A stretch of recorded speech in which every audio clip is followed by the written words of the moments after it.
श्री देवी शारदा, प्रभु श्री रामचंद्र, भगवान श्री गोपाल कृष्ण, श्री महारुद्र हनुमान, महर्षि श्री वेदव्यास, श्रीमद आद्य शंकराचार्य, सद्गुरु श्री ब्रह्मचैतन्य महाराज या सर्वांच्या प्रेरणेनं आणि तुम्हा सर्व मंडळींच्या आशीर्वादानं चौथा दिवस आहे, रविवार 17 तारीख. तिथी आज पौष शुद्ध चतुर्थी आहे, पण विनायकी चतुर्थी ही काल होती. विनायकी म्हणजे आपण बघितलं आहे की प्रत्येक क्षेत्रात विशेष रीतीनं नायकत्व करणाऱ्या व्यक्ती या प्रधान किंवा प्रमुख झाल्या पाहिजेत.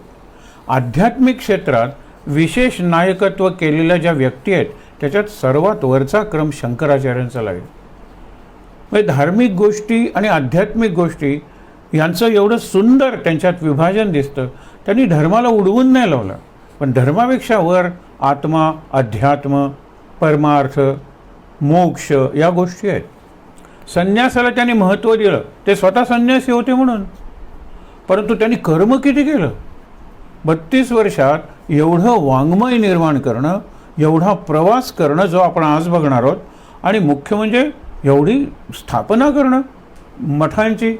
आणि सप्तम म्हणतात ना की 7 मठ केलेले आहेत, त्यातले 4 आपल्याला प्रमुख वाटतात, 3 निराळे आहेत, ते आपण उद्या वाचणार आहोत सगळे.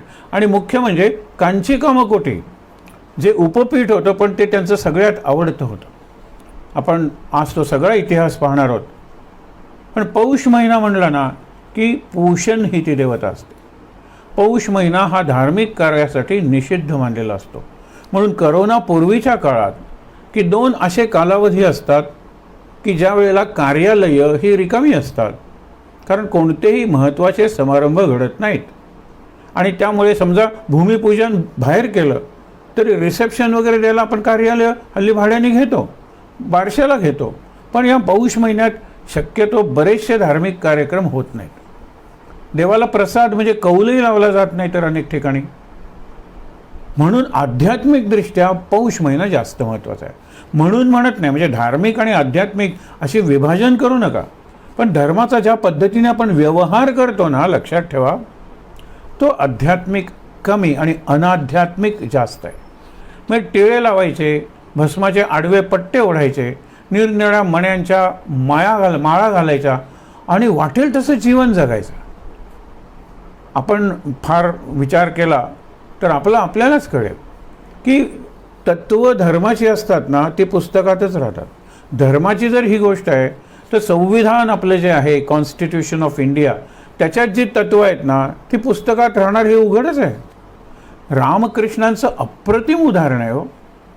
ते म्हणाले पंचांगात लिहिलेलं असतं यावर्षी 40 इंच पाऊस पडेल. पंचांग पिळलं, एक थेंब तरी पडणार आहे का? ते पुस्तकात लिहिलं आहे. दुसरं उदाहरण सांगतो आपलं नित्याचं. प्रत्येक शाळांचे हल्ली कॅलेंडर्स किंवा डायरीज असतात, त्याच्यात त्यांचे एम्स अँड ऑब्जेक्टिव्स, म्हणजे आमचं काय एम आहे शाळेचं, आमची उद्दिष्ट काय आहेत, आमचं ध्येय काय आहे, लिहिलेलं असतं. कागदावरच राहतं. प्रत्यक्षात त्या ध्येयाप्रमाणे त्या शाळांचा प्रवास किंवा विकास चालू असतो का? नसतो. म्हणून शंकराचार्यांनी स्वतः किंवा संतांनी आधी केले मग सांगितले, आणि बोले तैसा चाले, बोले किंवा लिहे त्याप्रमाणे चाले, असे संत असतात. संतांची एक व्याख्या अशी आहे की विचार, उच्चार आणि आचार यांच्यात एकवाक्यता किंवा एकसूत्रता, परफेक्ट कोऑर्डिनेशन, म्हणजे जे विचार त्यांच्या मनात येतात त्यांचाच ते उच्चार करतात, आणि ज्याचा ते उच्चार करतात त्याप्रमाणे आपला आचार करतात. एकसूत्रता आहे. आपलं तसं नसतं. आपले विचार एका दिशेने, उच्चार दुसऱ्या बाजूने, आणि आचार तर आणखीन तिसऱ्या बाजूने. हे सामान्य माणसांची कथा आहे, आणि हे सगळं धर्माच्या नावे करायचं. आणि म्हणून शंकराचार्यांनी धर्माला विरोध नाही केला. विवेकानंदांचं एक प्रसिद्ध वाक्य आहे की भारत हा धर्म प्राण देश आहे. भारताचा प्राण धर्म आहे. इथे धर्माच्या विरुद्ध जरी आंदोलन करायचं असेल तरी त्याचा पाया धर्माचा असला पाहिजे. नाहीतर तुमची आंदोलनं वावटळीत जो पाचोळा असतो त्याच्यासारखी उडून जातील, कुठे पडतील ते तुम्हाला कळणार सुद्धा नाही. आणि असं झालं ना की ज्यांनी धर्माचाच उच्छेद केला, ज्याला मूले कुठारहा म्हणतो, की कुऱ्हाड चालवायचे ती फांद्यांवर चालवायचे, मुळावरच जर घाव घातला तर ते झाड मरून जाणार आहे. म्हणून धर्मावरच तुम्ही आघात केलात तर भारतात तुमचं कोणी ऐकणार नाही आहे. पण धर्म सांगत सांगत धर्माची गंगा जर शुद्ध करत गेलात तर सगळेजण ऐकणार आहेत. इतकंच नाही तर तुमच्या मागून येणार आहेत. आज शंकराचार्यांची जी भारत परिक्रमा आहे त्याच्यात अनेक लोक त्यांच्यात सामील झाले, शिष्यपरिवार वाढत गेला आणि हे एक वैभवाची गोष्ट होती. पण ते करताना सुद्धा त्यांना आपल्या कार्याचा, आपल्या जीवन सीमेचा विसर पडलेला नाही. खरंच क्षणभरी ते वाया घालवत नसतील. आज पुढे जाऊया चरित्र. काल आपण शेवटी थांबलो होतो की 8 महामानव शंकराचार्यांच्या एका व्यक्तिमत्वात होते. त्या महामानवांची नावं आणि एक एक वैशिष्ट्य पाहून आपण पुढे जाऊया, नाहीतर तोच मोठा विषय होईल. पहिलं म्हणजे काय, बृहस्पती. बृहस्पती शंकराचार्यांच्यात होते. बृहस्पती हे देवांचे गुरु, म्हणजे नुसते ज्ञानी नाहीत तर मार्ग काढणं, एक लक्षात ठेवा, सोल्युशन पुरवणं and finding a way out. हे बृहस्पती नेहमी एक मार्ग सुचवतो, उत्तर देत नाहीत रेडीमेड. म्हणून त्याच्या सगळ्या कथात तो एक सांगतो आणि इंद्र वगैरे विचारतात, पण मग ते कसं करायचं, सगळं मीच सांगू. मी तुला सांगितलेलं आहे की अशा एका अस्त्रापासून जर मरण येणार आहे, ते पुढे आपण बघणारच आहोत, तर ते अस्त्र कसं करायचं, कोणाचं करायचं, कोणत्या अस्थींचं करायचं मी सांगेन. पण तो माणूस कुठे मिळेल आणि ते अस्त्र कसं करायचं हे सगळं तुझं तू पाहिलं पाहिजे. शंकराचार्यांनी सुद्धा आपल्या शिष्यांची जी तयारी करून घेतली त्यात हेच बघितलं. सगळं रेडीमेड नाही दिलं, सगळं पाठांतर नाही करून घेतलं, चिंतन मंथन याच्यावर त्यांचा भर होता. त्यांनी जी सूत्रांवर विवरणं केली, तुम्हाला एक सांगतो ना की आधी आपल्या मनात कधी विचार आलाय का की सहस्रनामातली 1000 नामं ही 1000 सूत्र आहेत. ती सूत्र व्यवहाराची आहेत का? आहेत. ती सूत्र शिक्षणाची आहेत का? तर आहेत. ती सूत्र आध्यात्मिक उपासनेची आहेत का? आहेत. आणि ती सूत्र संपूर्ण विश्वधर्माची आहेत का? तर आहेत. सूत्र आहेत ती. काल आपण हा विषय बघितला होता, पण लक्षात ठेवा. म्हणून त्यांनी आपल्या शिष्यांसमोर असा आदर्श ठेवला की जे मी पाठ म्हणतो ते पाठ म्हणता म्हणता किंवा म्हणल्यानंतर दुसऱ्यांना सांगण्यापूर्वी मला त्याचा अर्थ कळला पाहिजे, मी आत्मसात केला पाहिजे. तो आत्मसात म्हणजे याला मास्टरी ओव्हर म्हणतात ते, किंवा ऑथॉरिटी म्हणजे अधिकार आला पाहिजे मला त्या ग्रंथांचा, आणि मगच मी सांगेन. अभ्यासे प्रकट व्हावे ना तरी झाकून असावे. समर्थ स्पष्ट सांगतात, अभ्यासे प्रकट व्हावे ना तरी झाकून असावे. प्रकट होऊन नासावे हे बरे नव्हे. प्रकट व्हायचं आणि मग पुढचं काही आठवतच नाही, मी तुम्हाला नंतर सांगेन, आज मी माझ्या नोट्स विसरलेलो आहे, असं कशाला करून घेता. म्हणून पहिल्यांदा सांगितलेलं आहे की प्रयत्न करा भरपूर, त्याच्यातून नंतर तुम्ही प्रयत्न केल्यानंतर तुमचा प्रबोध शक्ती जागी होईल दुसऱ्याला शिकवण्याची, आणि मग तुम्ही प्रयोग आहे, प्रचिती आहे आणि प्रबोध शक्ती आहे. अनुभव आला पाहिजे. नुसते प्रयत्न करून काय उपयोग, आणि अनुभव तुम्ही लोकांना सांगितले पाहिजेत, मग लोक तुमचं ऐकतात आणि अनेक लोकांच्या जीवनात त्यामुळे बदल घडतो. संतांनी अशा प्रकाराने, धर्मसंस्थापकांनी या पद्धतीने आपल्या सगळ्या विचारांचा किंवा तत्वांचा प्रसार केला. म्हणून पहिलं बृहस्पती आहे. बृहस्पतीची कितीतरी गोष्टी आपण बघितलेल्या आहेत की तो प्रत्येक वेळा असुरांचा संहार करायचा ना, चल माणसांच्या अस्थींचं तुम्ही एक अस्त्र बनवा आणि ते त्या तारकासुरावर नाही वृत्रासुरावर मारा, वृत्रासुर मरेल.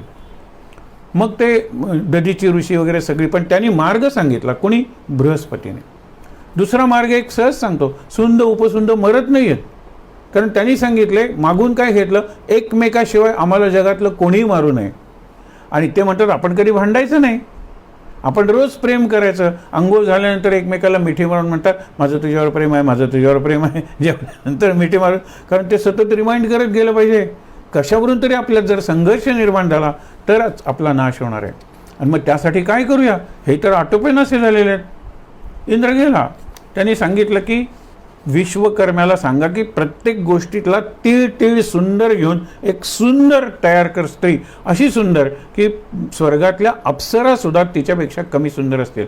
मग तिलोत्तमा निर्माण झाली आणि त्या एका स्त्रीसाठी हे दोघं भाऊ भांडले आणि दोघांनी एकमेकाला मारलं. झालं ना. हा मार्ग काढण्याचा ही पद्धत पंचायतन पूजा. अरे भांडू नका, प्रत्येकाच्या मतात काहीतरी ग्राह्य आहे आणि काहीतरी त्याज्य आहे.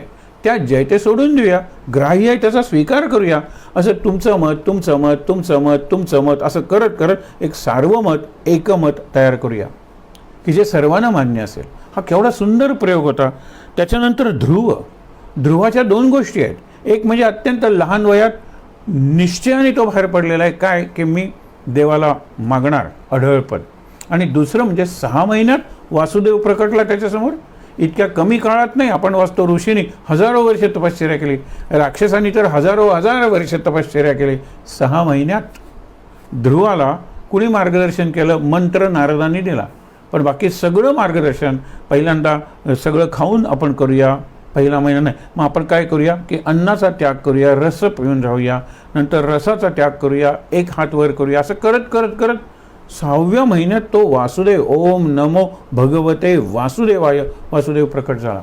ह्यांचं तर आपण किती बघतोय की 8व्या वर्षी सगळे वेद सगळे तयार झाले, नंतर 12व्या वर्षी सगळ्या शास्त्रांचं ज्ञान झालं आणि नंतर त्यांना साक्षात हेच झाला, अनुग्रहच झाला. आणि गोविंद यती वगैरे परंपरा काल आपण बघितली ना, ती केवढी तेजस्वी परंपरा आहे. म्हणून त्यांना आत्मज्ञान झालं आणि नंतर ते भाष्यग्रंथ लिहून त्याचा सगळा प्रसार करायला लागले. याज्ञवल्क्य हे वादपटू होते, पण ते अहंकारी होते. तो अहंकार शंकराचार्यांच्यात नव्हता, पण वाद घालून सगळ्या वादपटूंचा त्यांनी पराभव केलेला आहे. वादपटू काय म्हणायचे माहिती आहे ना, एक वेळ आकाशातला सूर्य जमिनीवर पडेल, आकाशाची आम्ही चौघडी घालू म्हणजे घडी घालू, आम्ही वाड्याची मोठ बांधू, आम्ही समुद्र अडवून टाकू, आम्ही मेरू पर्वताचं चूर्ण करू, आमचा वादात पराभव करेल असं मात्र कोणी नाही आहे. हे सगळं करता येईल, आमचा वादात पराभव करता येणार नाही. आणि या सगळ्यांचा एकामागून एक पराभव केलेला आहे शंकराचार्याने. पण तरी ते विनम्र राहिले, विनयशील राहिले. पण याज्ञवल्क्य जसे वादपटू होते तसे शंकराचार्य होते. पतंजली हा सूत्रांचा भाष्यकार आहे. त्यांनी सूत्र लिहिली, पण त्या सूत्रांचं स्पष्टीकरण करत आपल्याला ते करून दाखवलं सगळं. पाणिनीच्या बाबतीत असं सांगतात, पाणिनीची जी व्याकरणाची सूत्र आहेत त्याच्यावर नंतरचं चिंतन पाणिनी गेले. आणि पाणिनी कसे गेले आपण मागे बघितलं होतं ना, की ते सांगत होते की तुम्ही मला शब्द विचारा आणि तो शब्द कसा तयार झाला मी तुम्हाला सांगतो. आणि प्रत्येकजण प्रश्न विचारत होता, हे कसा तयार झाला, हा शब्द कसा तयार, सूर्य कसा तयार झाला, चंद्र शब्द कसा तयार झाला. आणि ते व्युत्पत्ती ज्याला म्हणतात एटिमॉलॉजी ते सांगत होते. इतक्यात मागून वाघ आला आणि विद्यार्थी व्याघ्रा म्हणजे वाघ म्हणाले. ते म्हणाले रे व्याजिघ्रती इति व्याघ्रा. त्यांना वाटलं की मुलांनी शब्द विचारलाय, हा शब्द कसा निर्माण झाला, कसा तयार झाला. आणि ते सांगायला लागले जिघ्रती वास, आणि व्या म्हणजे व्यापक, ज्याला दूरवरचा वास येतो आणि आपलं भक्ष्य आपलं अन्न कळतं त्याला वाघ म्हणतात. पोरं परत परत पळत गेली व्याघ्र आणि त्यांना कळलंही नाही, त्यांची समाधी लागली होती आणि वाघाने यांना खाऊन टाकलं. हा त्यांच्या जीवनाचा अंत आहे. मग उरलेली जी व्याकरणी अशी काहीतरी सूत्र होते, पतंजलीने त्याच्यावर संस्कार घडवले. ह्यानी तर काय ब्रह्मसूत्र काय, निरनिराळे ग्रंथ काय, त्याची भाष्य लिहिली, म्हणजे गद्यात त्याचा अर्थ सांगितला. आणि फार सुंदर त्यांची भाष्य आहेत. लोकांना कळायला अवघड वाटतात कारण हल्ली ते तत्त्वज्ञान, आपण तत्त्वज्ञानापासून दूर आलो आहे म्हणून. पण जर बघाल तर त्याच्यात साहित्यही आहे आणि अध्यात्म तर आहेच आहे आणि तत्त्वज्ञान आहे सुंदर. त्याच्यानंतर वाल्मिकी कवी कसा होता, हृदयाला स्पर्श करणारा. आणि यांची जी स्तोत्र आहेत, खूप स्तोत्र आहेत. यांनी जवळजवळ प्रत्येक देव देवता दैवत यांचं स्तोत्र लिहिलं आहे. जिथे एखादा प्रसंग घडला त्या प्रसंगाला अनुरूप त्यांनी स्तोत्र लिहिलेलं आहे. ज्यावेळेला आई शेवटच्या क्षणी हाक मारत होती आणि त्यांनी सांगितलं, काल तो प्रसंग म्हणला की त्यांच्या तोंडातून दूध यायला लागलं. ज्या अर्थी आईचं पिलेलं दूध येतं आहे त्या अर्थी आईने आठवण काढली आहे आणि ते आले सूक्ष्म ध्याने. आईचं डोकं मांडीवर घेतले, आपण बघितलं. आई तो सगळा जो अनुभव होता ना, आईचे शेवटचे श्वास, आईने आपल्याकडे अत्यंत धन्यतेने बघितलेलं, आपल्याला दिलेला आशीर्वाद, आपण तिच्यासाठी केलेले ते ध्यानमंत्र, म्हणजे असे की मंत्र म्हणायला लागल्यानंतर ते चित्र त्या माऊलीच्या डोळ्यासमोर उभं राहिलं. या सगळ्या अनुभवावर त्यांनी मातृपंचक म्हणून एक स्तोत्र केलेलं आहे. म्हणजे अनुभव आला किंवा एखाद्या देवाचं दर्शन घेतलं की त्याच्यावर उत्स्फूर्तपणे ते स्तोत्र रचना करायचे. हा वाल्मिकी आहे त्यांच्यातला. त्याच्यानंतर सनत कुमार हे 4 जण होते, पण त्यांचं वय साधारण 10-1 वर्ष आणि केवढे ज्ञानी होते. शंकराचार्यांनी सुद्धा 10 वर्षाचा असताना वेद वगैरे या सगळ्यावर प्रभुत्व मिळवलं होतं. तेही तसेच ज्ञानी होते. आणि सनतकुमार हे कायम तेजस्वी असतात, कायम कोवळे असतात. शंकराचार्य सुद्धा तसेच होते की 32व्या वर्षी काय ते फार म्हातारे झाले होते असं काही नाही आहे. शुकाचार्यांचं जे आपण वैराग्य म्हणतो ना, यांचं धगधगीत वैराग्य होतं. धगधगीत हा शब्द नेहमी वैराग्याला वापरतात, कारण धगधगत्या ज्वाला आणि तो ज्वालांचा रंग त्यांनी काषाय वस्त्र किंवा भगवी वस्त्र म्हणून स्वीकारलेला असतो. त्याग आहे. कुठली गोष्ट आमच्याकडे टाका ती पवित्रच झाली पाहिजे. कारण पावनानाम पावकः हे अग्नीचं वर्णन केलेलं आहे की कुठलीही गोष्ट तुम्ही पवित्र करायची असेल तर अग्नीत टाका. अग्नीला आणखीन पवित्र दुसरी कुठलीही वस्तू करत नाही. म्हणून तशा अग्नीचं आम्ही वस्त्र घालतो. हे सगळं वैराग्य आहे ना, ते शुकाचार्यांकडे होतं आणि ते शंकराचार्यांच्याकडे होतं. ते रामदासांच्याकडे सुद्धा होतं आणि आपल्या महाराजांच्याकडे सुद्धा होतं. किती मोठमोठ्या देणग्या, किती मोठमोठी प्रलोभनं, जमिनी देतो तुमच्या रामाला वगैरे, काही महाराजांनी जवळजवळ स्वीकारलं नाही. तो राम आम्हाला देतो रे, कशाला आम्ही तुमच्याकडे मागू. म्हणून त्याच्यानंतर श्रीकृष्ण हा 8वा आहे. श्रीकृष्णांनी जेवढं तत्त्वज्ञान, मुख्य म्हणजे निरनिराळ्या तत्त्वज्ञानाच्या शाखांचा समन्वय, एकीकरण केलं की ज्ञान निराळं नाही. म्हणून ज्ञानी माणूस, भक्त, कर्मयोगी, जीवनमुक्त, गुणातीत या सगळ्यांची लक्षणं सारखीच सांगितलीत. स्थितप्रज्ञ सारखीच सांगितलेली आहेत. ह्याला समन्वय म्हणतात. मग काही फरक नाही, तुम्ही सांगता आणि मी सांगतो त्याच्यात. शब्दांचा फरक आहे, अर्थाचा फरक नाही आहे आणि दृष्टिकोनाचाही फरक नाही आहे. आपण सगळे जर त्या एकाच तत्वापासून जन्मलेले आहोत तर आपल्यात फरक कसा असेल? बाहेरचा फरक असेल, रंगाचा फरक. कोण पांढरे आहेत, कोण पिवळे आहेत, कोण काळे आहेत, कोण तांबूस आहेत, ब्राऊन आहेत आपल्यासारखे. विचार करा, हे बाहेरचे फरक आहेत, आत नाही. आणि म्हणून हे 8 महामानवांचं एका ठिकाणी एखादा ऑर्केस्ट्रा असावा, स्वरमेळ असावा, तसे शंकराचार्य होते. त्यांच्या जीवनातून ही सगळी महामानवांची चारित्र्याचे गुण हे व्यक्त व्हायचे. त्याच्यानंतर काल आपण थांबलो तो कुमारील भट्टकडे.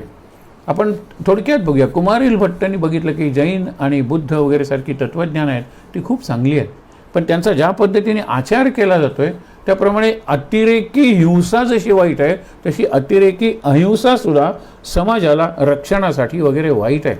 कुठेतरी सुवर्णमध्य साधला पाहिजे. म्हणून त्या धर्माचार्यांचा पराभव करण्यासाठी त्यांनी ते धर्म स्वीकारले. त्या धर्माचार्यांकडून त्या धर्माची तत्त्व शिकले आणि नंतर पराभव करून सांगितलं की हा जो सनातन धर्म आहे, जो सगळ्यांसाठी सारखा आहे, सगळ्या धर्माची तत्त्व तुम्ही त्याच्यात पाहू शकता, तोच एक आहे. बाकीच्या सगळ्या या शाखा आहेत, ब्रांचेस. हे सिद्ध केलं. आणि नंतर ते म्हणाले की याच्यासाठी मी गुरुचाही द्रोह केला. गुरुनी किती प्रेमानं आणि निष्ठेने मला शिकवलं होतं. असा विद्यार्थी नाही, कारण कुमारील भट्ट हे ब्रह्मसूत्रावर व्याख्यान किंवा व्याख्या, भाष्य करायला आपल्यापेक्षा जास्त योग्य आहेत हे शंकराचार्यांना माहीत होतं.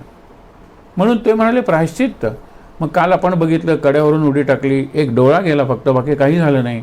नंतर तो नाग तिथे घातला होता. ते म्हणाले नाही, नागावर पहुडलेले माझे जे शेषशाही भगवान विष्णू आहेत आणि त्यांच्या पायाशी बसलेली लक्ष्मी, त्यांची मूर्ती आहे तिथे, नाग वगैरे काही नाही आहे. हे सगळं झालं तरी लोकांनी डोक्यावर घेतलं. त्यांना राजा होता, त्यांनी दुसरे जे पंथा, त्यांनी हा पंथ स्वीकारला कुमारील भट्टांचा. पण शेवटी ते म्हणाले नाही, द्रोह आहे द्रोह, आणि द्रोहाला शिक्षा प्रायश्चित्त देहांत. आणि म्हणून तुषाग्नी भक्षण करत असताना शंकराचार्य येतात. इथे आपण काल थांबलो होतो. आणि ते म्हणतात की अरे नाही, मी आता माझ्या ह्याच्यापासून मागे फिरणार नाही, पण तू ते काम करशील, ब्रह्मसूत्रावर तू नक्की भाष्य कर. केलं नंतर शंकराचार्यांनी. आणि ते करत असताना एक प्रसंग घडलेला आहे की लोकांना निरनिराळे ऋषी येत होते त्या काळात असलेले, ऐकायला येत होते विद्वान, प्रश्न विचारत होते, उत्तरं देत होता. सगळे गेल्यानंतर एक अत्यंत म्हातारी व्यक्ती प्रश्न विचारायचे. शंकराचार्य म्हणायचे की तुमचा प्रश्न किती सुंदर आहे, तो मला हे सुचले नाहीत, पण त्या प्रश्नांची माझी उत्तरं अशी आहेत. ती वृद्ध व्यक्ती म्हणायची तुझी उत्तरं माझ्या प्रश्नांपेक्षा चांगली आहेत. असं करत करत एक दिवस शंकराचार्य म्हणतात तुम्ही आहात कोण? एवढे ज्ञानी, म्हणजे ब्रह्मसूत्र जणू काही तुम्हीच लिहिली आहेत. तर ते हसून म्हणतात हो मीच लिहिली आहेत, मी व्यास आहे, व्यास. मी चिरंजीव आहे, तुला मी चिरंजीव काही बनवत नाही, पण 16 वर्षांचं तुझं आयुष्य आहे, ते आणखीन 16 वर्ष देऊन मी 32 वर्षांचं करतो. पण आता हिमालयाच्या भागात तू आहेस, भाष्यग्रंथ वगैरे सांगतो आहे, शिष्य आहे, हे सगळं आहे. पण आता या सगळ्याचा भारतभर प्रसार करण्यासाठी तू आता विंध्याच्या खाली जा, मग दक्षिण भारतात जा, आणि मग ते अगदी रामेश्वरपर्यंत शंकराचार्य गेले. त्यांनी हा सगळा संदेश वेदांचा वगैरे सगळीकडे पोचवला आणि आपल्या व्यक्तिमत्वाची छाप ते गेले तिथे सोडली. आपण काही फार हृदय म्हणजे ज्याला टचिंग म्हणतात ना, तसे प्रसंग आज पाहणार आहोत. कुमारील भट्टांनी शेवटी सांगितलं, तू सगळ्यांचा पराभव कर, कारण प्रत्येक गावोगावात तुला भेटतील. माझं हे मत आहे, पराभव करणे मग पुढे जा, ते करच. पण तरीसुद्धा प्रधान मल्ल निबर्हण न्याय, मुख्य जो पैलवान आहे त्याचा पराभव कर, म्हणजे बाकीचे बरेचसे या वादाच्या तुझ्या स्पर्धेतून बाजूला होते. मंडन मिश्र, काल आपण फक्त उल्लेख केलेला होता. माहिष्मती नगरीत मंडन मिश्र राहत होते आणि त्यांचा एवढा अभ्यास होता, त्यांचा ज्ञानी तर होतेच. येतील त्यांना विचारायचं, माझ्याशी वाद घालतोस का? आणि नंतर काल बघितलं जयपत्रांचे माळा होती, दिवसा मशाल घेऊन जायचे आणि त्यांच्या दारासमोर जे 2 पिंजरे होते त्याच्यातल्या राघू आणि मैना किंवा शुक सारिका या वाद घालायच्या संस्कृतमधल्या निरनिराळ्या विषयांवर, किंवा कूट जी आहेत, आत्मा, पहिला जीव कसा झाला, आधी जीव का, हे सगळ्यावर चर्चा करायचं संस्कृतमध्ये. हे वर्णन करण्याची शैली असेल. आणि म्हणून हे जातात, नदीवर स्नान करतात, त्या बायका तिथे काहीतरी आंघोळ करतात, तेव्हा भांडी वगैरे घासत असतात. विचारलं कुठे, हसायला लागतात. म्हणाले, माहिष्मतीमध्ये येऊन मंडन मिश्रांचं घर विचारायचं नसतं, तुम्ही चालत राहा. ज्या घरासमोरच्या पिंजऱ्यात मैना आणि राघू संस्कृतमध्ये वाद घालत असतील, वाद, तिथेही वादच. मग त्यांना सोडून दिलं. आणि का सोडलं तुम्ही? म्हणाले, लवकरच तुम्हाला कळेल. मी त्याचा अहंकार होता की जो पिंजऱ्यात बद्ध झालेला होता त्याला मी मुक्त केलेला आहे, हा आपल्याला शरण येणार आहे. आणि बंद होतं दार, श्राद्धविधी चालू होता, हे गेले भिंतीवरून. आणि आपण पहिले काही 3-4 प्रश्न बघितलेले होते, तिथून मग पुढचा वादाचा प्रसंग आपण बघणार आहोत. आपण तत्त्वज्ञान वगैरे काही बघणार नाही आहोत, परंतु प्रसंग पाहणार आहोत. कुठून आलास तू? कुतो मुंडी. मग दार बंद आहे, तो आलास कुठून? कुतो. त्यांनी केलं मुंडी, म्हणजे मी मुंडन, गळ्यापर्यंत मी मुंडन केलेलं आहे, सगळे केस काढलेले आहेत. त्यावेळेला तो म्हणतो की नाही, मी मार्गाला विचारत होतो. कुठल्या मार्गाला विचारलं ना, मग काय म्हणाला मार्ग? त्यावेळेला ते चिडले. सुरा पिता, दारू प्यायलेला आहे, पिता म्हणजे पिवळी. ते म्हणाले नाही, दारू पांढरी असते. ते म्हणाले म्हणजे दारूचा तुम्हाला अनुभव आहे? तर ते म्हणाले नाही, आम्हाला दारूचा फक्त रंग माहीत आहे, पण रस तुम्हाला माहीत आहे, म्हणजे तुम्ही दारू प्यायलेले आहे. त्यावेळेला म्हणतात, नशेत आहेस का तू? म्हणाले, संन्यासी नशेत नसतात, प्रापंचिक नशेत असतात. हे संसारातले लोक नशेत असतात. जे त्यांना सुख म्हणतात ते सुख म्हणत आहे, दुःख ठाकून आले. सुखाची घडी लोटता, म्हणजे लोटेपर्यंतच सुख आहे, पुढे सर्व जाईल काही न राहे. याचा अनुभव आला तरी पुन्हा पुन्हा तेच करत असतात. तुम्ही नशेत असता. आणि मग श्राद्धविधी झाल्यानंतर वाद वगैरेचा होतो. आणि तुम्हाला सांगितलं कित्येक दिवस वाद चालतो, 17 दिवसापासून 40 दिवसापर्यंत सगळे आकडे आपल्याला या वादाच्या दिवसांचे. पण खूप दिवस वाद चालला एवढं तरी मान्य करूया. दोघंही हुशार. आणि शेवटी ती उभय भारती किंवा शारदा किंवा सरस्वती कुठलंही नाव आहे, म्हणून आपण श्री शारदा सुरुवातीला जे करतो ना, ती ही शारदा, की तिने न्यायाधीशाचं काम केलं आणि म्हणाली दोघंही बुद्धिमान आहेत, पण कोण जिंकून येईल. मग तिला एक कल्पना सुचते, म्हणून ती नाजूक फुलांची माळा घालते आणि तिच्या पतीच्या गळ्यातली माळ आधी सुकते, म्हणून त्याचा पराभव झाला तर ती जाहीर करते. आपण हा भागही काल बघितला होता. परंतु लक्षात घ्या, माळ सुकते का? कारण तो तापून बोलत असतो, गळाच्या म्हणतात ना, शिरात ताणून बोलत असतो, आणि त्यामुळे ती माळ सुकते.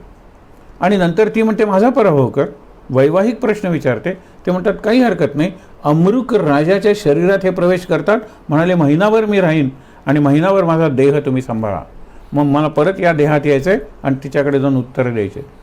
पुढे याचा प्रसंग येणार आहे रेफरन्स, म्हणून आत्ता सांगतोय तुम्हाला की मग त्यांनी काय केलं, अमृक त्या देशात राजाच्या प्रवेश केला, लोकांना आनंद झाला, हे जगले, 1-2 महिने राहिले असतील.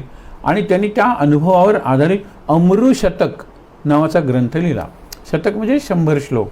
आणि नंतर हे आले. अमृक राजा मेला, देह पडला त्याचा, आणि हे आले. आणि आल्यानंतर त्यांनी हे सांगितलं मी वाद घालायला तयार आहे. त्यावेळेला ती म्हणाली की मी फक्त तुझी परीक्षा बघत होते, पण मी जे प्रश्न विचारले होते त्याचे जाहीर चर्चा किंवा वाद घालण्यासारखे ते प्रश्न नाही आहेत. स्त्री आणि पुरुष यांच्या एकांताबद्दलचे ते प्रश्न आहेत. पण तू वाद जिंकलास आणि माझे पती हरले हे मी जाहीर करते.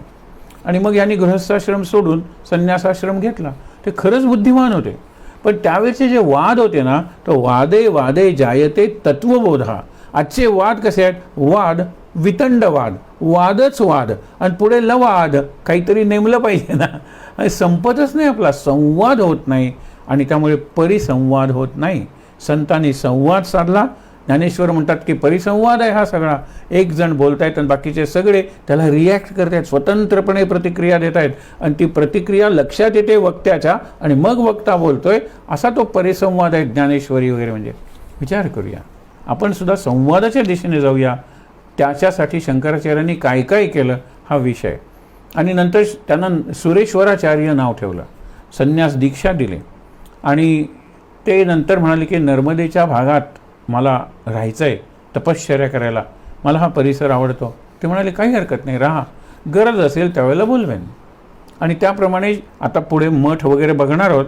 त्यावेळेला पहिली शृंगेरी मठाचे पहिले मठाधिपती हे सुरेश्वराचार्य किंवा मंडन मिश्र. त्यांना भरून आलं. ते म्हणाले माझा पराभव केल्यानंतर सुद्धा मला तू एवढा मान देत होतास, एवढा माझा आदर राखत होता. ते म्हणाले नाही, तुमची योग्यताच तेवढी आहे. मी पराभव केला म्हणजे काय, तुम्ही अगदी एकांतिक, एक्स्ट्रीम, लॉपसाइडेड म्हणजे एकांगी असंच मत सांगत होता. मी सर्व बाजूने विचार करून मत मांडलं म्हणून मी जिंकलो. बुद्धिमान तुम्ही आहात, अनुभवी तुम्ही आहात. जीवनाचा अनुभव माझ्यापेक्षा 4 पटीनं तुम्हाला जास्त आहे. म्हणून तुम्हीच पहिले मठाधिपती झाले पाहिजे. म्हणून शृंगेरी मठाचे मठाधिपती सुरेश्वराचार्य उर्फ मंडन मिश्र. हे सगळं झालं. त्याच्यानंतर शांकर दिग्विजयाला आरंभ झाला. आता दिग्विजय, दिक म्हणजे दिशा. सर्व देशांनी ते गेले आणि सर्व देशांनी जे जे स्वतःला बुद्धिमान समजत होते, आपण म्हणतो ना सेल्फ प्रोक्लेम्ड, किंवा स्वतःच जाहीर करायचं की या पंथाचा मी सगळ्यात श्रेष्ठ पंडित आहे, विद्वान आहे. आणि मग त्यांचा पराभव करत गेले. त्यांनी कुणाकुणाचा पराभव केला यापेक्षा कुणाचा पराभव केला नाही हेच विचारणं योग्य ठरेल. हे 5 महत्त्वाचे जे पंथ होते त्याच्याबद्दल आपण आज शेवटी बघणार आहोत.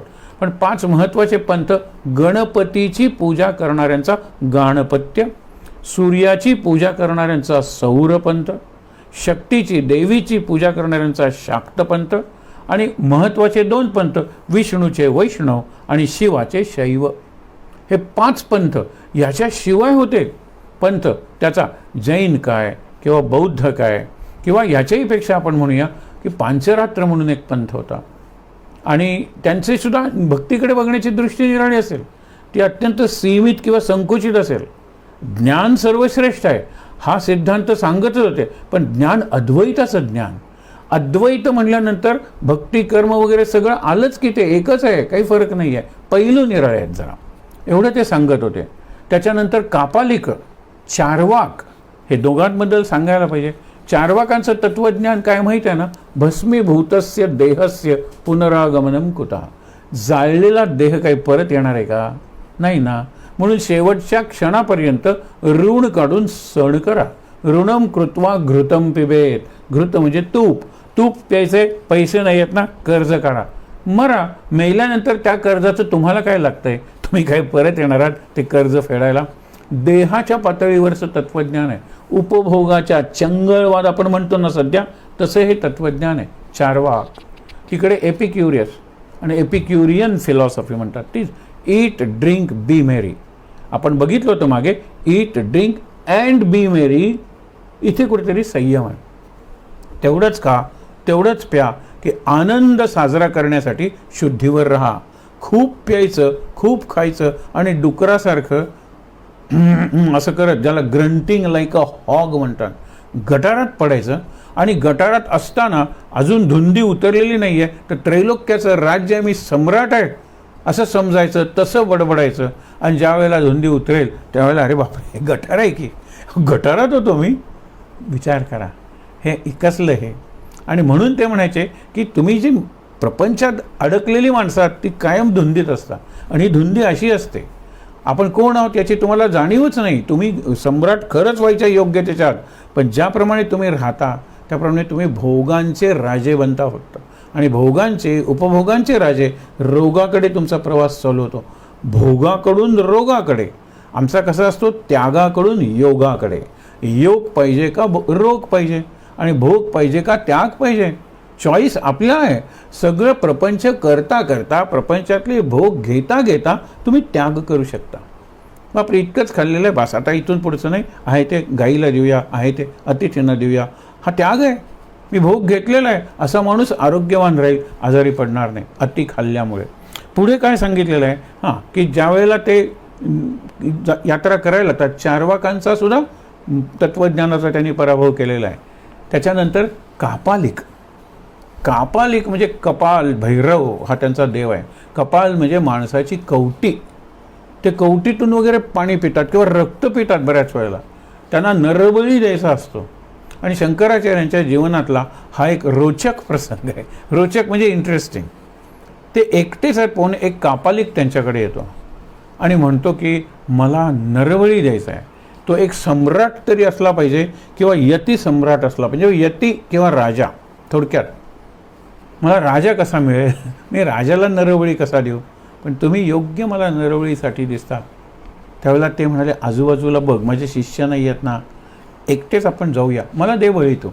आणि म्हणाला बळी म्हणजे मी काही विशेष करणार नाही, फक्त तुमचं डोकं कापडून देवीला आमच्या कपाल भैरवाला अर्पण करणार आहे, बाकी काही करणार नाही.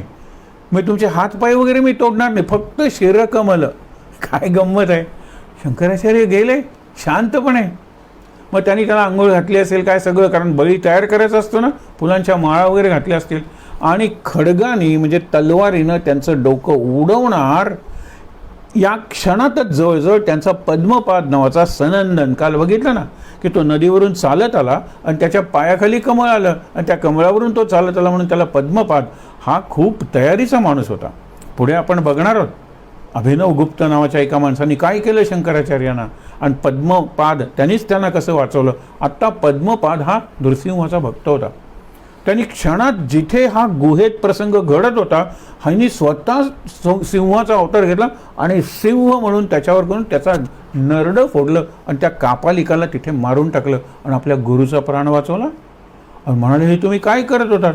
नाही म्हणाले मला माहीत होतं तू मला वाचवणार म्हणून, पण तू नुसता सिंह म्हणून आला नव्हतास, नृसिंह म्हणून आला होतास. आणि नृसिंहाचं जे स्तोत्र आहे ना ते या प्रसंगी केलेलं आहे. लक्ष्मी नृसिंह सुंदर स्तोत्र आहे. आणि हेही लक्षात घ्या की प्रसंग कसला आहे, जीवावरचा प्रसंग आहे. त्या प्रसंगातून वाचल्यानंतर कोणी वाचलो बुवा असं काही नाही आहे. अरे यांची ऋतंभरा प्रज्ञा आहे, त्यांची प्रतिभा कशी आहे, सतत जागी. तैलबुद्धी म्हणतात ना, तैलबुद्धी, तेलाची धार जशी अखंड असते ना तशी त्यांची बुद्धी अखंड चालू असते. त्यांचे विचार, त्यांची प्रतिभा, कल्पना अखंड चालू असतात. आणि त्या इतक्या क्रिएटिव्ह म्हणजे सर्जनशील किंवा सृजनशील असतात की ते काही ना काहीतरी सतत करतच राहतात. त्यांची कुंडलिनी शक्ती जागी झालेली असते. कुंडलिनीलाच प्रतिभा असा एक शब्द आहे. ठीक आहे, पुढे जाऊया आपण. या कापालिकाचा असा अंत झाला. त्याच्यानंतर अभिनव गुप्त नावाचा एक होता, तोही विद्वान होता. म्हणाला की माझ्या मताचा तुम्ही पराभव करा, मी तुमचा शिष्य होईन. शंकराचार्यांनी सहज पराभव केला. तो अभिनव गुप्त होता. तो शंकराचार्यांना म्हणाला की मी शरण आलेलो आहे तुम्हाला, तुम्ही जिथे जाल तिकडे मला न्या, काही हरकत नाही, इतके शिष्य आहेत आणि आमची ती यात्राच चालू आहे, या तुम्ही. ह्याला शिष्य इतके त्यांची सेवा करतात, राजे त्यांना शरण येतात, ऋषी त्यांचा आदर सत्कार करतात. हे बघवे ना या अभिनव गुप्ताला. त्याला दुसरी एक विद्या ज्याला अभिचार म्हणतात. अभिचार म्हणजे काय, चेटूक, ब्लॅक मॅजिक, काला जादू, हे त्याला. आणि तो ते करून त्यांना एक व्याधी निर्माण करतो शंकराचार्यांच्या शरीरात. व्याधी म्हणजे रोग, आणि त्या रोगाचं नाव भगंदर. भगंदर म्हणजे आपण ज्याला मूळव्याध किंवा पाईल्स म्हणतो ना, मूळव्याध, ती त्यांना होते. त्यांना एवढा त्रास होतो, कुठलंही औषध उपयोगी पडत नाही. त्यांनी चेटूक करून त्यांना ते दिलेलं असतं. पद्मपाद त्यालाही विद्या येत असते. तो ती विद्या त्या अभिनव गुप्तावर उलटवतो. आचार्य बरे होतात आणि त्याला तो रोग होतो आणि त्या रोगातच तो मरतो. हे नेहमीच घडतं. चेटूक काय, तुमच्यावर उलटतं. तुम्ही चांगली गोष्ट केली तीही तुमच्यावर उलटतात. एव्हरीथिंग बूमरँग्स. मी जर अहो म्हणलं तर काहोच येणार आहे, आणि अरे म्हणले तर कारेच येणार आहे. बूमरँग. आणि सगळं माझ्याच पैसे आहे. मला सन्मान पाहिजे तर मी इतरांचा सन्मान केला पाहिजे, हे लक्षात ठेवा. आणि त्यामुळे काय, अशी त्यांची यात्रा चालू होती. त्याला भारत परिक्रमा म्हणतात. पायी चालत होते रामेश्वरापासून काश्मीरपर्यंत सहज. आणि आयुष्य किती कमी आहे त्या मनाने. तो जो काळ म्हणून आहे सतत त्यांना आठवण करून येते, बाबा रे 1 दिवस गेला, बाबा रे 1 वर्ष गेलं, आता एवढी वर्षच उरलेली आहेत तुला. आणि ते ज्ञान म्हणतात, मी मात्र अगदी तुझ्या आत जायला उत्सुक झालेलो आहे, म्हणजे तू मला आत्मसात करतोयस. म्हणून ज्ञान त्यांच्या शरीरात गेलं, उरला तो फक्त काळ किंवा मृत्यू. आपल्याला ज्ञान किती मिळाले माहीत नाही, पण आपण मृत्यूच्या जवळ जातोय. लहान जन्मलेलं पोरसुद्धा दिवसादिवसांनी मृत्यूच्या जवळच जात असतं. आणि ज्येष्ठ नागरिकांनी तर विचार करायला पाहिजे. हे वाक्य 100 वेळा आपण म्हणलं आहे. विचार करण्यासाठी पुन्हा पुन्हा सांगावं लागतं. म्हणून हे की काळ फार थोडा उरला आहे, तो वाया घालू नये. करमणूक वगैरे सगळं केलं पाहिजे, पण नाम हे संतांनी असं साधन दिलेलं आहे की तुम्ही करमणूक TV बघताय ना, तरीसुद्धा आज श्रीराम जयराम जय जयराम चालू राहतं. हे लक्षात ठेवा. आणि म्हणून कुठलंही काम करताना आपल्याला नाम चालू ठेवता येतं. आणि या नामामुळे आतून जो आनंद आपण उपभोगतो तो बाहेर व्यक्त होतो आणि इतरांचा लाभ होतो. त्यामुळे त्यांचा प्रवास मी तुम्हाला सांगतो. ते निघाले नर्मदा तीरावर तर होतेच. गोविंद यती इथे सांगायला हरकत नाही की एकदा त्यांना कोणीतरी सांगायला आलं आणि ते म्हणाले, माझ्या स्वप्नात येत आहेत गुरु. तो म्हणतो, नाही, ते खूप आजारी आहेत आणि त्यांनी तुमचा ध्यास घेतलेला आहे. ते म्हणाले, काही हरकत नाही. शिष्यानं घेतले आणि तिथे गेले नर्मदेच्या काठी. तो जो ओंकार मांधाता नावाचं क्षेत्र आहे आणि तिथे गुहा आहे, त्या गुहेत गेले आणि शंकर आलाय तुमचा म्हणल्यानंतर त्यांना एवढं बरं वाटलं. धन्य झालो मी आता मुक्तच झालो.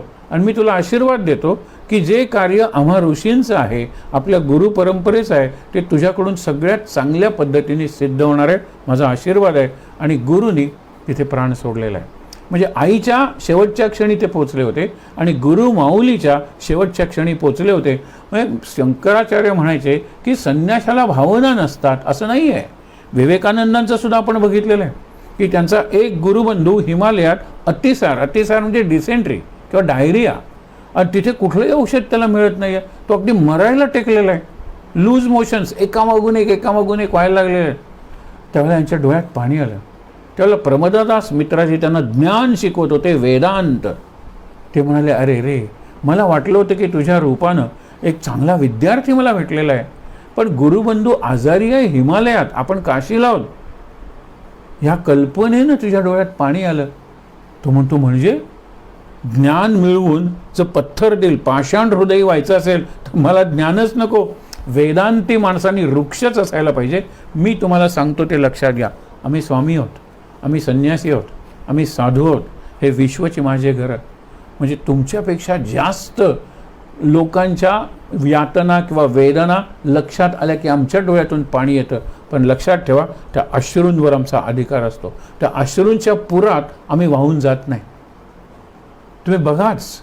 म्हणून ते गेले निघून. आणि प्रमोदादास मित्र विचार करायला लागले की मी इतके दिवस वृक्ष नाही, भावना नाही, मी ज्ञानी आहे, माझ्या मनाचा तोल जाणार नाही, आनंदही मी व्यक्त करणार नाही जास्त आणि दुःखही मी जास्त व्यक्त करणार नाही. ठीक आहे ना स्थितप्रज्ञता. पण विचार करायला लागले की हे खरंच आहे ना. अरे व्यापक झालं पाहिजे मन. म्हणजे कुणावरही अन्याय झाला तर माझ्या डोळ्यातून पाणी आलं पाहिजे.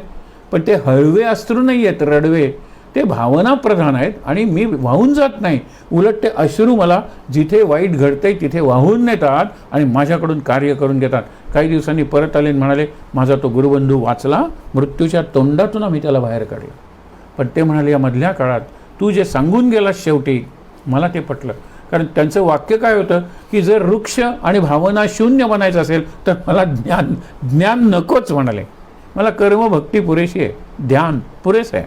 नाही तसं नाही आहे म्हणाले. ज्ञानी माणूससुद्धा नम्र, विनयी, भावना प्रधान असतो. उलट जास्त व्यापक अशी भावना त्याची तयार होते. पुढे लक्षात ठेवा, आता नर्मदा तीरावरून ते निघाले.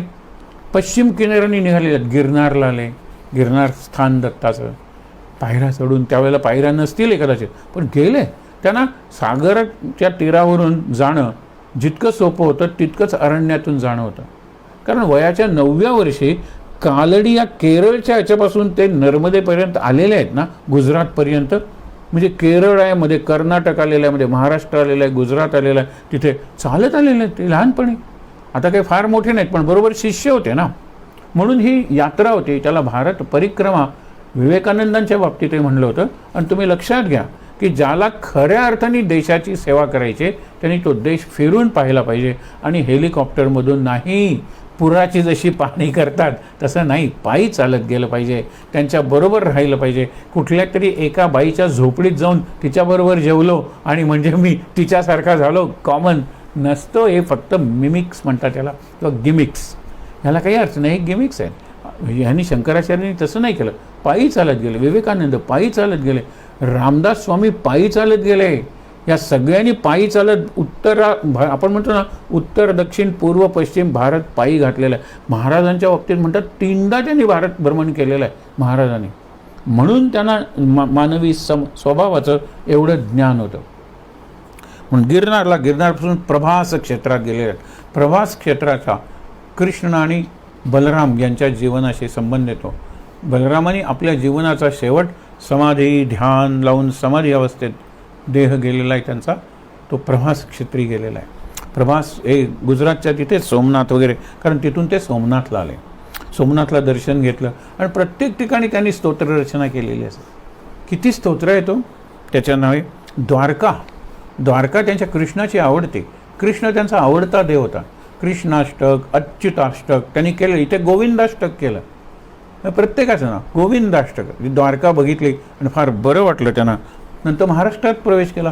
पंचवटी आणि त्र्यंबकेश्वर नाशिकच्या जवळ या 2 ठिकाणी ते आले, इतका उल्लेख आहे. त्याच्यानंतर त्यांनी कर्नाटकात प्रवेश केला. गोकर्ण, आधी येताना गोकर्णाला गेलेच होते, पण आता जाताना शिष्यांबरोबर गेले. कुणाशी वाद घालायचा असेल तर वाद घालून, बाबा रे आपल्या सगळ्यांचं एकमत आहे, माझ्या एकट्याचं मत नाही, खरं आपल्या सगळ्यांचं एकमत किंवा सार्वमत हे महत्त्वाचं आहे. हे सगळीकडे पटवलं त्यांनी. उडुपीला गेले, शृंगेरीला गेले. इथे सांगायला पाहिजे, गमतीदार प्रसंग सांगतो. आणि मठांची सगळी व्यवस्था हा उद्याचा विषय आहे. आणि त्यांच्या जीवनाचा शेवट जर आजचं प्रसंग तिथपर्यंत पोचलो तर आज, नाहीतर उद्या बघणार आहोत. फार उदात्त असा जीवनांत कसा व्हावा शंकराचार्यांसारखा. तर हा बघूया. ते आले शृंगेरीला. शृंगगिरी असं याचं नाव आहे. गिरी म्हणजे पर्वत आणि शृंग म्हणजे शिंग. हा शिंगासारखा असा पर्वत आहे तो. इतका निसर्गरम्य आहे. आणि तिथे गेल्यानंतर तुम्ही अनुभव घ्या, तिथे मासे मारणारे सुद्धा बाकीच्या भागात आउटस्कर्ट्स म्हणतात. शृंगेरीला कोणी मांसाहार नाही, कडक शाकाहार आहे. पण त्याच्या बाजूला वगैरे ते सुद्धा संस्कृत बोलतात. ते दुसऱ्या धर्माचे सुद्धा असतील संस्कृत बोलतात. पोस्टमन वगैरे येतात जातात संस्कृत बोलतात. हे संस्कृतचं वातावरण आहे. आणि म्हणून सध्या शंकराचार्य जे आहेत शृंगेरीचे फार तेजस्वी माणूस आहे. इतक्या भाषांवर त्याचं प्रभुत्व आहे. अगदी प्रत्यक्ष पाहून मी तुम्हाला सांगतोय. इंग्रजी असू दे काय अनेक, आणि वैदिक मॅथमॅटिक्सचे तर ते काय स्कॉलर म्हणतात ना, तसे अत्यंत बुद्धिमान मेधावी असे ते आहेत. एकाच वेळेला ज्याला आपण अष्टावधानी म्हणतो ना, त्यांनी अष्टावधानी माणूस कसा असतो हे सध्या जे शंकराचार्य आहेत शृंगेरीच्या पीठावर त्यांचं जीवन पाहून सांगतोय. आम्ही मोजत होतो 7 निरनिराळ्या गोष्टी करतायत. अष्टावधान, इतक्यात त्यांनी पाळलेलं हरण येतं आणि त्यातलं ते एक ॲपल उचलतात आणि मग मी तुला सांगितलं एक गणित, ते गणित कर बरं, आणि बरोबर हरणाच्या तोंडाकडे ते ॲपल नेतात. अवधान म्हणजे अटेन्शन. हरण आलेलं आहे आणि त्याला मी फळ दिलं पाहिजे. ते यावेळेला नेहमी येतं, कारण त्याला माहिती आहे की आपल्याला आता फळ मिळणार आहे. म्हणून तिकडे विद्यार्थ्यांना गणितं घातलेली आहेत, कोणाला व्याकरण घातलेलं आहे, कोणाला वैदिक सूत्र सांगितलेली आहेत. असं करता करता आणखीन एक माणूस येतो की Swamiji, this is my first documentary film on population of India. I want you to bless it. त्यांनी एक प्रश्न विचारला इंग्लिशमध्ये ना, की population you are looking at population from positive view point और नेगेटिव्ह व्ह्यू पॉईंट. भारताची 100 कोटीकडे जाणारी लोकसंख्या शाप आहे की वरदान आहे? तो म्हणतो ॲपरंटली वरवर पाहिलं तर तो शाप आहे, पण त्याचा उपयोग करून घेतला तर ते वरदान आहे. म्हणाले माय ब्लेसिंग्ज आर देअर. नुसतं नेगेटिव्ह बोलत असतात तर no you can't get blessings. प्रत्येक गोष्टीत असतं. एक पोट असलं तरी 2 हात आहेत, आणि 2 हात काम करायला नेणारे 2 पाय आहेत, काम शोधण्यासाठी 2 डोळे आहेत, कामाचं वर्णन ऐकण्यासाठी 2 कान आहेत. पोट एक आहे माणसाला. तुम्ही मोजता ती पोट मोजता, बोट कुठे मोजता? हे महत्त्वाचं आहे ना. म्हणून पोट नेगेटिव्ह. बापरे, एवढं सगळ्यांना अन्न पुरवायचं, आता एवढ्या सगळ्यांना ती लसीकरण करायचं. केवढा यज्ञ आहे हा मोठा. हे शिवधनुष्य सुद्धा नाही आहे हे निराळच धनुष्य आहे. म्हणजे शिवधनुष्य अल्टिमेट मानलं तर ते आहेच, पण हे परम शिवधनुष्य आहे. उद्यापासून आपण ते काम सुरू करतोय. असं महत्त्वाचं आहे काम. म्हणून पॉप्युलेशनचा सुद्धा उपयोग करून घेता येतो. असं लिहिलं आहे ना, हो म्हणाले, डॉक्युमेंटरीत दाखवलं आहे ना, तथास्तु. ही अष्टावधानं. आणि शंकराचार्य असेच होते हो, ज्याला हल्ली आपण शब्द वापरतो, अत्यंत प्रापंचिक शब्द वापरतो, मल्टीटास्किंग. आणि मल्टीटास्किंगचं घरातलं सगळ्यात चांगलं उदाहरण म्हणजे आई. स्वयंपाक करते, डबा भरते, युनिफॉर्म काढून देते, कुणाची तरी बॅग भरते, कुणाच्या तरी बुटाला पॉलिश करते, कुणाचे सॉक्स शोधून देते, इस्त्री करते येता जाता. आणि असं करता करता ती जे एक वाक्य बोलते ना, मला काही 10 हात आहेत. विचार करा, तिला जर त्या लक्ष्मीनं प्रसन्न होऊन 10 हात दिले तर तिच्या तोंडून वाक्य निघणार आहे, मला काही 20 हात आहेत. कारण तिला काम करावंच लागणार आहे. She is the best example of multitasking person. पण हे मल्टीटास्क नाही हो, इट इज अटेन्शन. ही बुद्धी आहे. टास्कमध्ये बुद्धी उपयोगाची पडते, पण हात असतो. म्हणजे coordination between the brain, cortex म्हणतात त्याला, and the extremities, that is hands and legs, त्याला म्हणायचं. इथे फक्त बुद्धी होती बऱ्याच वेळेला. अष्टावधानी होते शंकराचार्य. आणि म्हणून ते गेले. त्याच्यानंतर शृंगेरीला त्यांना 2 दृश्य दिसली. त्यांनी इथे मठ स्थापन करायचं का ठरलं? ऋष्यशृंग नावाचा जो ऋषी होता त्याची ती तपोभूमी होती. ऋष्यशृंग कोण तुम्हाला माहीत आहे? पुत्र कामेष्टी. इष्टी म्हणजे तो यज्ञ जो दशरथासाठी केला, आणि पायसदान तो ऋष्यशृंग ऋषी. लक्षात घ्या, तो तपश्चर्याची भूमी आहे. इतक्यात कुणीतरी दाखवलं की आचार्य बघा, एक ससा कुत्र्याचा पाठलाग करत होता आणि कुत्रा जीव घेऊन पळतोय पुढे आणि ससा त्याचा पाठलाग करतोय. हे अजब आहे म्हणाले, ही भूमीच निराळी आहे. नंतर म्हणाले आपण स्नान करूया. तर तिथे ते गेले. अत्यंत कडक ऊन होतं. तिथे एक बेडूक बसला होता आणि त्या बेडकाला ऊन लागू नये म्हणून सर्पानं फणा धरली होती त्याच्यावर. हे तर आणखीनच निराळ आहे. आज तुम्ही जर त्या तळ्यात स्नान करायला गेलात तर ते तिथे मूर्ती केलेली आहे, सर्प आणि खाली बेडूक, आणि सर्पानी हे धरलं. म्हणजे हे मुळातलं जे वैर आहे, खाद्य आहे माझं, ते विसरून मी त्याचं रक्षण करतोय. विचार करण्यासारखे. म्हणून मठाची पहिली जागा नक्की झाली शृंगेरी हा पहिला मठ. ते झालं. त्याच्यानंतर रामेश्वरला आलेले आहेत, अगदी दक्षिणेपर्यंत. रामेश्वर प्रत्येक ठिकाणी घटना घडलेल्या आहेत, तो मुळातूनच ते वाचलं पाहिजे. त्याच्यानंतर कांचीला आले. कांची कामकोटी त्यांचं आवडतं तीर्थ. म्हणजे त्यांनी पीठ आहे, त्याला उपपीठ म्हणतात. 4 महत्त्वाची जी पीठ आहेत ते उद्या बघणार आहोत. आणि हे उपपीठ आहे, पण ते त्यांना एवढं आवडायचं. आणि आजही समाजाभिमुख जर जास्तीत जास्त कुठलं शंकराचार्यांचं पीठ असेल तर ते कांची कामकोटी. पेजावर सुद्धा तसंच आहे. करवीरसुद्धा शंकराचार्य अलीकडच्या काळात होऊन गेले. समाजासाठी त्यांनी काम केलेलं आहे, झोपडपट्टीत जाऊन काम केलेलं आहे. हे अत्यंत महत्त्वाचं आहे. त्या कांची कामकोटीत 2 तट होते ना, शैव आणि वैष्णव. मग ते म्हणाले चालणार नाही, हरिहर मिलन झालं पाहिजे. नाही नाही नाही, तुम्ही काहीतरी करा. त्यांनी एक काठी घेतली आणि काठीने अशी एक रेघ मारली. इकडे शिवकांची आणि इकडे विष्णुकांची. आता तुम्ही व्यवहार करायचे असेल तर करा, पण नंतर झोपायला हा वैष्णव विष्णुकांची येतील आणि शैव शिवकांची येईल. हे त्यांनी केलं. नंतर मदुरेला गेले. मदुराईला मीनाक्षीचं मंदिर. आणि मदुराईला मी चुकत नसेल तर असे दगडाचे खांब आहेत की तिथे काठी असते. अजून मारलं तर सारे ग दगडातून स्वर आहे मदुराई. ते तिथे गेले. मीनांबिका त्यांनी म्हटलं, मीनाक्षीला मीनांबिका. मीन अक्षी म्हणजे जिचे डोळे माशासारखे सुंदर आहेत, हे देवीच्या सौंदर्याचं वर्णन आहे. पण त्यात त्यांना अंबिका म्हणजे आई दिसली की तू आमची आई आहेस. मीनांबिका स्तोत्र लिहिलं ते शंकराचार्यांनी. त्याच्यानंतर ते आले तिरुपतीला. त्यांनी सांगितले बाकीची माझी जी काही स्थानं आहेत ना, शृंगेरी वगैरे, ते जनस्थान आहे, पण तिरुपती हे धनस्थान आहे. तिथे मी श्रीयंत्र स्थापन करतो. आणि काय वरदान दिलं होतं त्यांनी. तिरुपती हे आशियातलं श्रीमंत स्थान झालेलं आहे. कारण ते म्हणाले हे धनस्थान आहे, इथे मी श्रीयंत्र स्थापन करतो. आणि ते यंत्र आणि बाकीची शृंगेरी वगैरे जे आहेत ना, ती जनस्थानं. लोक तिकडे जातील, दर्शन घेतील, तिथे लोकांना बोलवणं, लोकांकडे जाणं असे प्रयोग केले जातील. पण तिरुपती मात्र ते स्थान आहे. त्या तिथे श्रीयंत्र त्यांनी स्थापना केली. श्रीशैल गेले. श्रीशैल पर्वतावर आपण बघितलं ना पहिल्या दिवशी की ते सरस्वती, नृसिंह सरस्वती श्रीशैल पर्वत निजानंद गमन केलं. आणि तिथे सुद्धा त्यांनी स्थापना केलेली. पुढे केदारेश्वर वगैरे तर आपण वाचणार आहोत. तिथे त्यांनी थंड म्हणजे बर्फ आहे सगळीकडे, त्याच्यात त्यांनी आपले प्रयोगाने असेल, आपला दंड मारून असेल किंवा काही गरम पाण्याचे झरे केले. ते अजूनही गरम पाण्याचे झरे आहेत आणि इतके गरम पाण्याचे झरे आहेत की महाराजांनी सांगितलेलं आहे, आपण महाराजांच्या चरित्रात वाचतो की तिकडे अशी बोंड असतात, निर्णय पॉड्स म्हणतात इंग्लिशमध्ये त्याला. तर ती बोंड घेऊन अशी दाबली की खाली वरी किंवा रवा असतो ना, ते रव्यासारखे कण निघतात.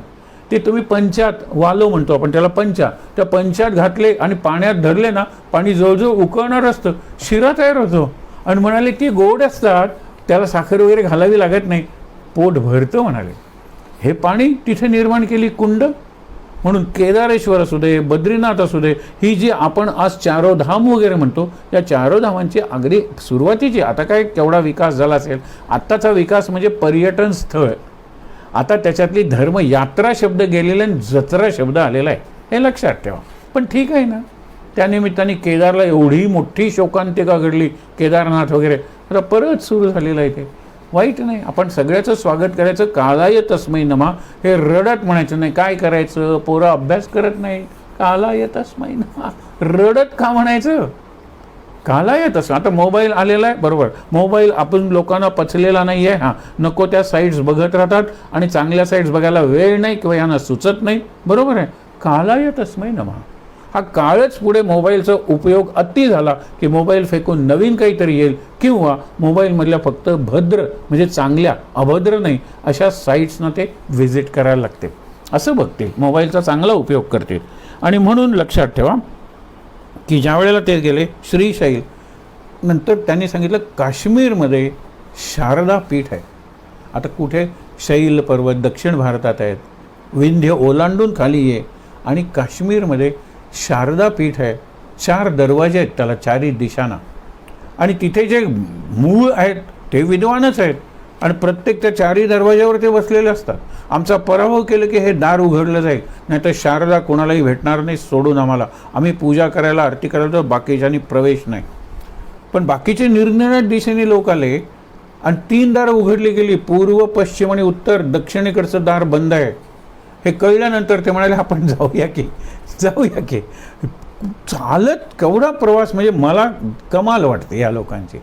एरवी ते स्वतःच सूक्ष्म रूपाने गेले, आकाश पंथाने गेले आपण म्हणतो, पण हे लक्षात ठेवा ना, आले काश्मीरला आणि तिकडे त्यांनी सांगितलं का एवढा लहान तो काय आमच्याशी पराभव केला. आणि बाकीचे जे 3 दारं होती त्यांनी, तुम्ही सुद्धा संयुक्तपणे आलात तर, आणि मग शारदा पीठावर त्यांना बसून त्यांचा अभिषेक करायचा. हे करत असताना आकाशवाणी झाली. मी सरस्वती बोलते. तिने काय सांगितलं की इथे बसणारा नुसता ज्ञानीच पुरत नाही, तर तो चारित्र्यवान असावा लागतो. मग चारित्र्याचा इथे कसा संबंध आहे? नाही, तू राजा झाला होतास आणि तू तुझा ब्रह्मचर्य आश्रम किंवा संन्यासाश्रम, ब्रह्मचर्य आश्रम नाही, संन्यासाश्रम सोडून गृहस्थाश्रम केला होता. हे पाप आहे, म्हणजे तुला चारित्र्य तुझं चांगलं नाही आहे. त्यावेळेला ते हसून म्हणाले की सरस्वती तू म्हणतेस ते बरोबर आहे. अगं पण ते 2 देहच निराळे नव्हते ना, नव्हते का? हा देह इथे ठेवलेला आहे, त्या देहात प्रवेश केलेला आहे, आणि तो देह सोडून या देहात आलेलो आहे. मला फक्त स्मृती उरलेली आहे. स्मृती, देह माझा मलिन झालेला नाही आहे. माझा संन्याशाचा देह हा संन्याशाचाच राहिला. मी प्रापंचिकाच्या देहात परकाया प्रवेश केला होता. सरस्वती म्हणली तथास्तु, जय जयकार असो. हा केवढा क्षण आहे तो शारदा पीठारोहण म्हणून. आता तिथे काश्मीरमध्ये गेल्यानंतर हा सगळा प्रसंग घडत असताना तिथे टेकडी आहे. आणि तुम्हाला मी पहिल्या दिवशी जो मुद्दा मांडला होता ना, मला आनंदही झाला आणि वाईटही वाटलं. शंकराचार्य टेकडी हे एका टेररिस्टांचा जो सिनेमा होता मिशन काश्मीर नावाचा, त्याच्यात टेररिस्ट तिथे लपून बसले होते. शंकराचार्य टेकडी, त्यांचं ते कोड वर्ड होता शंकराचार्य टेकडी, आणि तिथे खरंच शंकराचार्यांची टेकडी आहे. म्हणजे आपल्या देशात शंकराचार्यांचं नाव असलेली काश्मीरमध्ये टेकडी आहे, हे टेररिस्टांकडून आपल्याला कळावं. हाच मुद्दा आहे माझा, की आपण ही माहिती पुरवली पाहिजे. शंकराचार्य टेकडी अजूनही आहे, शारदा पीठ अजूनही आहे, शंकराचार्यांची मंदिरं अनेक ठिकाणी आहेत, आणि मंदिरातल्या मूर्ती मी तुम्हाला सांगितलं, शंकराचार्यांची मूर्ती ही इतकी सोज्वळ आहे की कुठल्याही धर्माच्या माणसाने बघितलं पाहिजे. शांती, मूर्तिमंत शांती, मूर्तिमंत समाधान किंवा मूर्तिमंत मुक्ती म्हणजे शंकराचार्य. शंकराचार्यांचं कुठलंही रूप बघा तुम्ही. आणि हे करत असताना आता शेवटचा प्रसंग येतो आणि तो म्हणजे काय, सगळ्यात महत्त्वाचा विचार करत आपण थांबणार आहोत. शंकराचार्यांच्या जीवनाचं निर्याण अंतिम उद्याच बघणार आहोत. पंचायतन पूजा. त्यांनी सांगितलं की मी ह्या लोकांचा पराभव केला, पण त्याच्यात पुढे कुणीतरी उन्मत्त निघेल. माझ्या वडिलांचा पराभव केला होता, माझ्या काकांचा पराभव केला होता, माझा कुठे केला आहे. म्हणून आपण असं काहीतरी केलं पाहिजे जे स्थायी स्वरूपाचं असेल, आपण गेल्यानंतर सुद्धा टिकेल. म्हणून ती मठ आणि मठांची व्यवस्था, मठामनाय त्याला म्हणतात. उद्या अगदी बघणारच आपण, फार इंटरेस्टिंग तोही विषय आहे. सुंदर व्यवस्था केली त्याने आणि केवढी दूरदृष्टी त्यांची होती तुम्हाला सांगेन. नंतर म्हणाले की हे जे 5 महत्त्वाचे पंथ आहेत ना, त्यांची एकत्रित पूजा करायला सांगितली. तर म्हणून पंचायतन पूजा. आयतन, आयतन म्हणजे एकत्र येणं. आयतन म्हणजे एका अर्थाने भांडं. आपण कोकणीत त्याला आयदन म्हणतो ना, ते पंच आयतन, पंचायतन. त्यांनी सांगितलं 5 महत्त्वाचे पंथ मी मगाशी तुम्हाला सांगितले. तू शिवाचा उपासक आहेत ना, शिवलिंगमध्ये ठेव. इकडे गणपती ठेव, इकडे सूर्य ठेव, इकडे शक्ती ठेव, इकडे विष्णू ठेव. तू फक्त शंकराची पूजा करायचीस. हो, बेल शंकराला व्हायचा, पांढरं फूल शंकराला व्हायचं.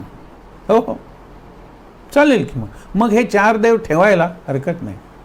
ते म्हणाले पण एक लक्षात ठेव, तू ज्यावेळेला नैवेद्य दाखवशील तो शंकराबरोबर या 4 लोकांनाही झालाच की नाही रे.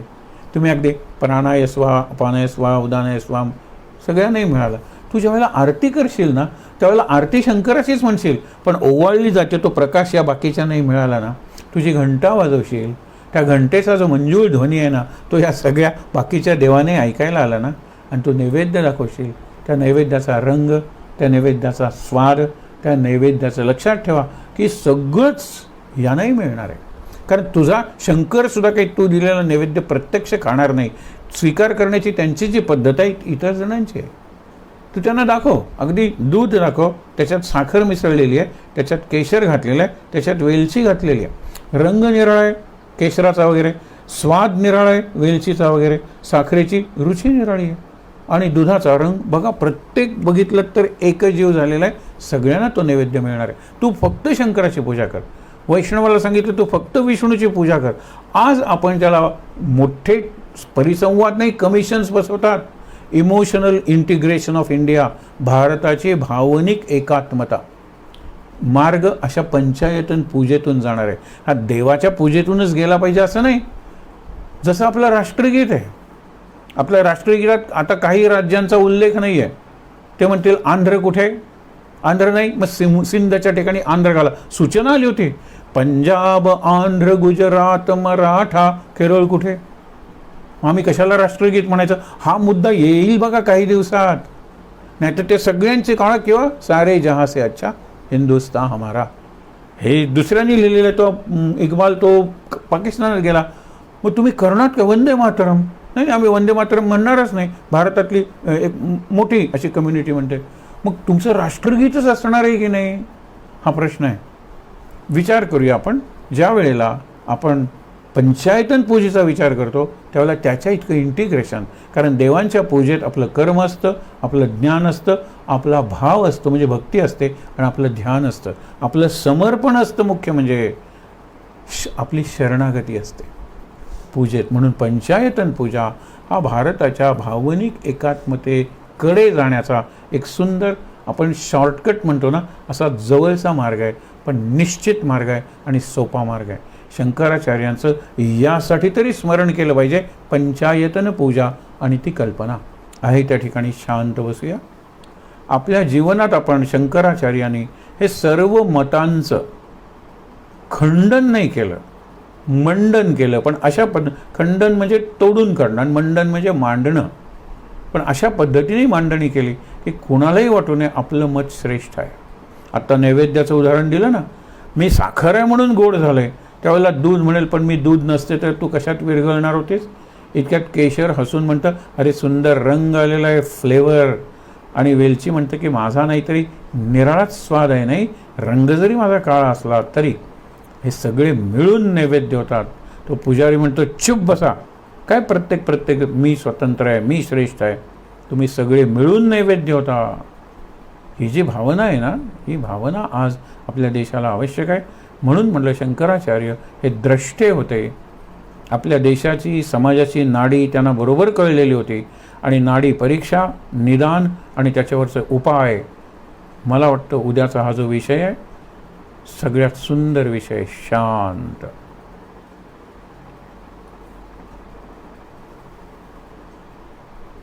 माझ्या नंतर म्हणायचंय, ओम नमः शिवाय.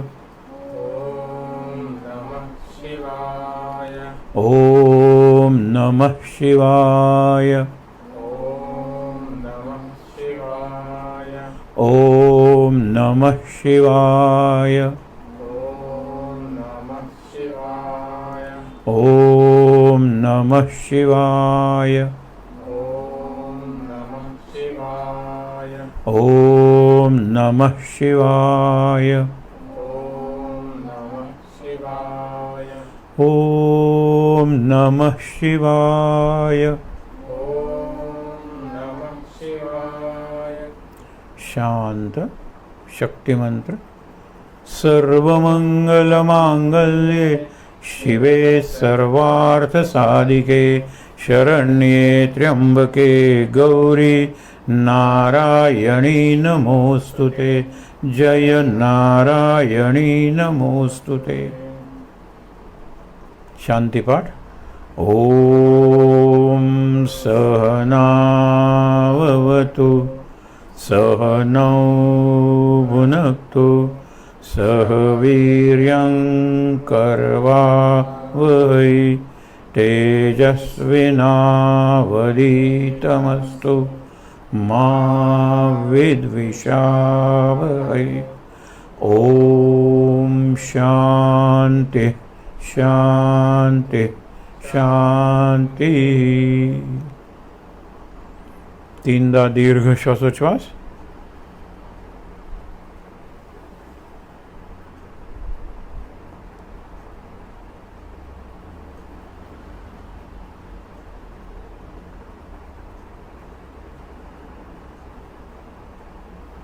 हातावर हात सोडूया. चेहऱ्यावर, डोळ्यांवर सोडूया.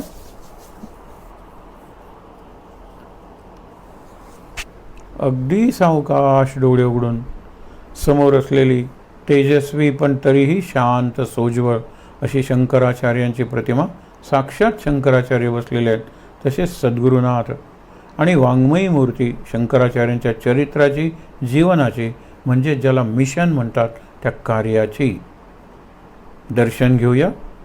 शांत. श्वासोच्छ्वास नेहमीप्रमाणे. शांत आनंद. महाराज महाराज महाराज. मनोऽहंकार चित्तानिनाहं न च श्रोत्रजिह्वे न च घ्राणनेत्रे न च व्योमभूमिर्न तेजो न वायु चिदानन्दरूपः शिवोऽहं शिवोऽहम्. चिदानन्दरूपः